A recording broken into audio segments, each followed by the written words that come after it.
fait par Jocelyn Jonas. Ce moment me paraît un moment historique. Pourquoi? Et je reviendrai sur la collectivité unique à venir. Le 23 février 1983, on installait ici, ce n'était pas ici précisément en cet espace, mais était installée la collectivité régionale de Martinique. Et il y avait des forces en présence, des forces de droite et des forces de gauche qui s'étaient réunies, le Parti communiste, le PPN et le Parti socialiste, et ils avaient monté une liste conduite par Aimé Césaire.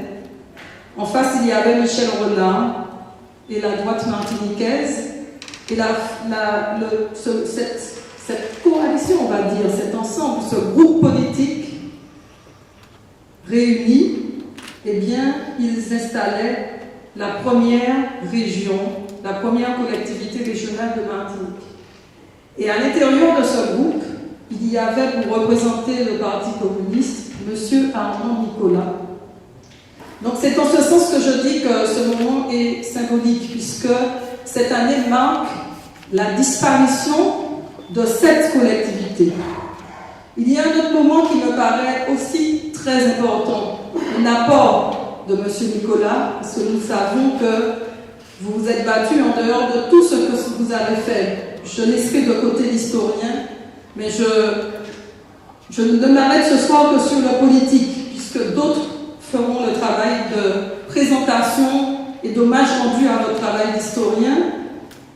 Combien de maires aujourd'hui en Martinique, combien de Martiniquais savent que le premier débat sur l'octroi de mer a été conduit par M. Armand Nicolas. Vous étiez le rapporteur pour la commission finances. Aujourd'hui, en 2014, où on se bat encore pour l'octroi de mer, donc la taxe additionnelle d'octroi de mer, oui, si il y a aujourd'hui des moyens qui sont donnés au fonctionnement des communes, eh bien, M. Armand Nicolas a été de ceux qui ont travaillé pour cette taxe. Bien sûr, dira-t-on, nous savons que c'est un impôt à la consommation et que nous avons à inventer les formes de financement de notre propre autonomie. Mais nous tenons, M. Nicolas, à vous dire que cette rencontre, c'est dans ce sens-là qu'elle prend toute sa portée symbolique. Parce que là, au nom de l'ensemble des élus régionaux, et je dirais même des élus départementaux, nous avons à vous dire merci parce que vous avez été dans les premiers conseillers régionaux de notre territoire. Donc ce soir, un hommage vous est rendu. C'est le moins que nous puissions faire. Je crois que c'est un dû parce que si aujourd'hui nous avons le 22 mai, et je regrette que de plus en plus on se rend compte que le 22 mai devient davantage un moment de pause sur la plage, de pause à la maison, de jardinage, un moment de commémoration. Eh bien oui, c'est grâce à vous.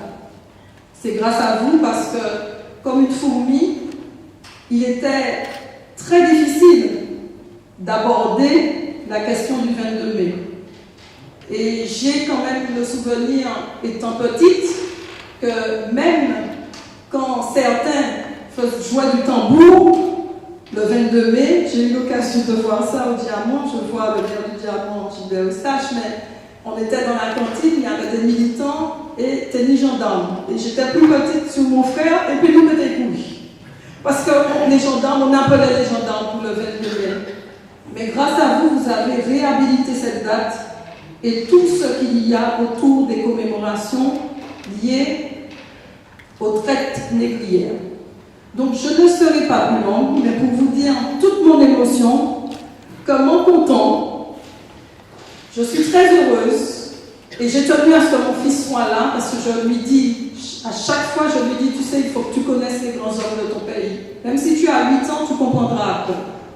tu feras tes recherches quand tu seras plus grand, mais que les enfants puissent vous côtoyer parce qu'aujourd'hui, nous avons besoin de vous plus que jamais. Parce que vous êtes plus qu'un historien, vous entrez pour nous comme un patrimoine vivant de notre culture martiniquaise. Merci à vous et merci à vous tous d'être